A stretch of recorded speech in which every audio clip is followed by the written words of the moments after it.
নমস্কার বন্ধুরা, কেমন আছেন সবাই? আশা করি ভালো আছেন। আজকে আমার রান্নাঘরে সবাইকে স্বাগত জানাচ্ছি। আজকে আমি এখানে নিয়ে নিয়েছি, দেখেন, পার্শে মাছ। পার্শে মাছের আজকে তেল ঝাল করব, তার জন্য পার্শে মাছ রয়েছে, আর রয়েছে কিছু প্রয়োজনীয় আমার উপাদান। তো এখানে টমেটো কুচি রয়েছে, পেঁয়াজ কুচানো রয়েছে, লঙ্কা রয়েছে, আর এখানে রয়েছে সর্ষে বাটা, সর্ষে গুঁড়া, আর রয়েছে এখানে নুন, হলুদ, জিরে আর লঙ্কা লঙ্কা গুঁড়া। আর এখানে রয়েছে পার্শে মাছগুলি। প্রথমে আমি ম্যারিনেট করে নেব।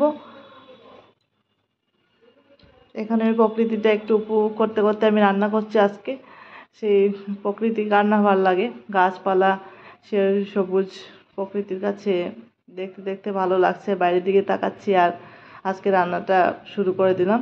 তো এখানে আমি প্রথমে পার্শে মাছগুলোকে নুন হলুদ দিয়ে একটু ম্যারিনেট করে রাখবো। 10-15 মিনিটের মতো ম্যারিনেট করে তারপরে আমি শুরু করে দেবো রান্না। তো প্রতিটি মাছের গায়ে আমি ভালো করে নুন হলুদ লাগিয়ে নিচ্ছি।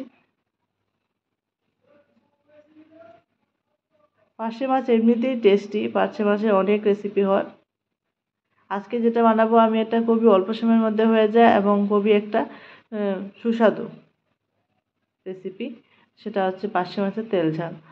তো এই রেসিপিটা করার জন্য প্রথমে মাছটিকে ভেজে নিতে হবে। তার জন্য আমি সর্ষের তেলের মধ্যে কড়াতে গরম বসিয়ে দিয়েছিলাম, আর মাছটিকে এখন দিয়ে দেবো এক এক করে।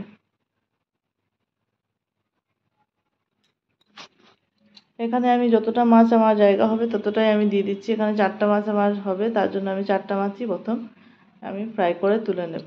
একটু লাল লাল করে ফ্রাই করে তুলে নেব। আর বন্ধুরা, এই যে আমার সেই ছোট্ট রান্নাঘরটি খুবই সুন্দর পরিপাটি করে রাখা। ছেলেরাও যে এত সুন্দর করে পরিপাটি করে রাখতে পারে সেটা ঠিক আমার জানা ছিল না। আজকে এখানে না আসলে পরে বুঝতাম না। প্রতিটা সুন্দর করে রাখা, প্রতিটা জিনিস যাতে কোনো অসুবিধা হয় না সেভাবে রেখে কাজ করতে পারে। সুন্দর করে রেখেছে। আর এই যে আমি রান্না শুরু করে দিলাম। সবই গুছিয়ে কাজ করেছে। কাজ করে আমার বর, তাই দেখতে বোঝা গেল একটা প্রশংসার যোগ্য, সত্যি প্রশংসার যোগ্য সেটা।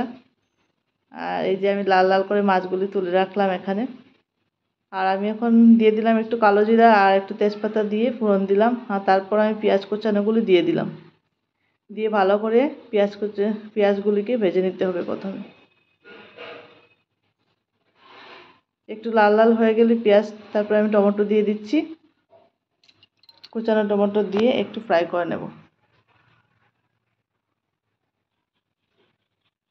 তারপরে এখানে নুন, হলুদ, লঙ্কা গুঁড়া, জিরে গুঁড়া সমস্ত মশলা দিয়ে আমি ভালো করে এখন পেঁয়াজ এবং টমেটোর সাথে মিশিয়ে নেব। কিছু সময় রান্না করতে হবে। আর একটু সামান্য পরিমাণে একটু জল দিয়ে দেব, যাতে টমেটোগুলো যাতে মেল্ট হয়ে যায়, একদম মিশে যায়, ভালোভাবে গলে যায় এবং সেই মশলাটাও কষানো হয়ে যায়।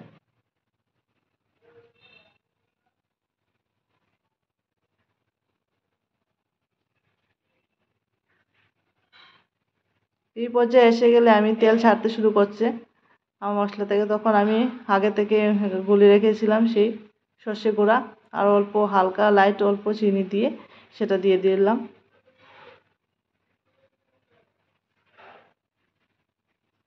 আর এভাবে টকবক করে ফুটে আসলে পরে তারপরে আমি কাঁচামরিচ দিয়ে দিলাম, একটু একটু কাঁচামরিচ দিয়ে দেব। আমার ঝোলটা ফুটতে শুরু করলো।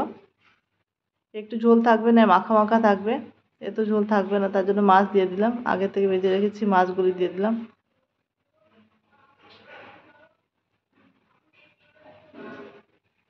দিয়ে এই যে আমি পরিবেশন করে নিলাম। একটু সময় রান্না করে পরিবেশন করে নিলাম। এই যে আমার রেডি আজকে পার্শে মাছের তেল ঝাল। রেসিপিটা কেমন লেগেছে বলবেন আপনারা সবাই। আর এই রেসিপিটা দেখার জন্য আপনাদেরকে অসংখ্য ধন্যবাদ।